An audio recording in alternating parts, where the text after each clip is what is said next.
An adaptation of Stephen King's novel of the same name, Dreamcatcher tells the story of 4 childhood friends who were gifted strange abilities by a special needs child they saved so many years ago. Now grown men on their annual winter retreat to a cabin in the woods, the 4 finally learn the true purpose of their gifts when they come face to face with the alien menace known only as Mr. Gray. Hi, I'm Cinematico Magnifico of AmoralCrackpot.com, and welcome to the Nightly Chill.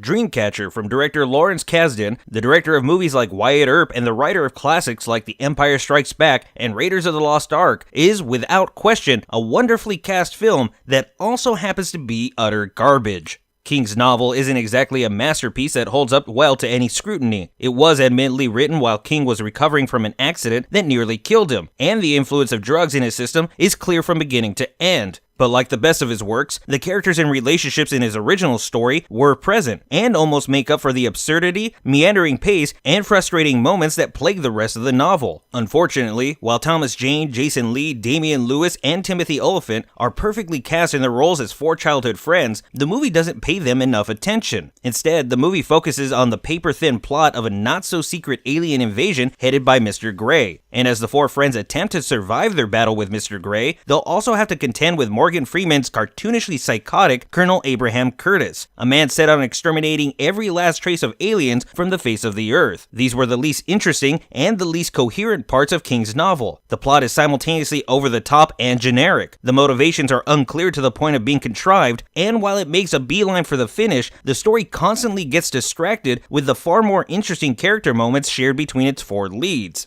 The movie, however, strips away so much of these quieter moments between friends so as to streamline King's massive tome for a 2-hour runtime. And while such a trim was needed, and even welcomed, it feels as if they cut all the wrong parts. Now, this is very much supposed to be a sentimental story about 4 friends spending what turns out to be their final days with one another, of 4 brothers unknowingly enlisted from childhood into a war of the worlds. We're introduced to each character separately in a cold open that almost insists that you have read the book to get the point. Each man receives about 3 to 5 minutes to highlight their general personality, unique gift, and their current lot in life. We see that these 4 men do indeed know each other via quick phone calls that connect these otherwise unrelated scenes. In the book, these are all extended scenes that dig into each man's emotional state of mind and reinforces just how much they need one another. No matter how much they've aged or drifted apart on a day-to-day basis, with their lives and careers taking them to different parts of the country, their bond transcends everything. So almost immediately, the heart of the movie's conflict is hacked away entirely. These are now just 4 grown men who sort of miss their old friends, rather than 4 brothers missing a part of themselves.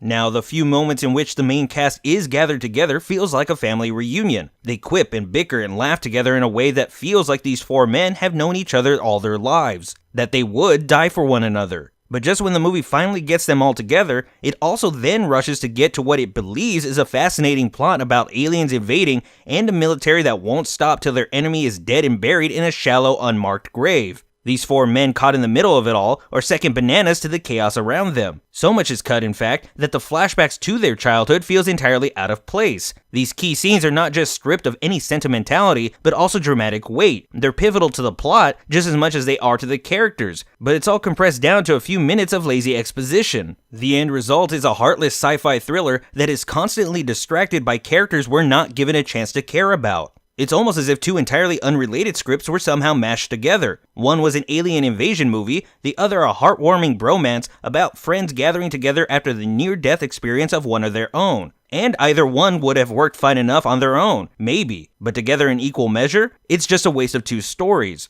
These 2 drastically different halves ultimately play nice together in the novel, quality of writing notwithstanding, of course. But that's because novels have the time needed to do so. A 2-hour movie is something Dreamcatcher was never destined to be. That all said, Dreamcatcher may be well cast enough and absolutely crazy enough to keep you hooked from start to finish. You might end up questioning your decision to do so after the fact, yes, but you won't exactly feel as if you've wasted your time by doing so. The quality of the CGI and the simple notion of anything called a shit weasel may be as questionable as Morgan Freeman's psychotic George C. Scott impersonation, but somehow that actually makes the choice to chill with Dreamcatcher all the easier.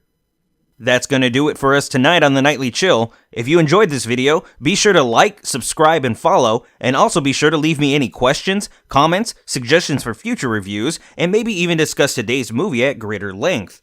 And as always, this video is brought to you in part by our viewers. If you'd like to learn how to support this and other projects, please visit amoralcrackpot.com or check the description below. But until next time, y'all need to make like a tree and get out of here.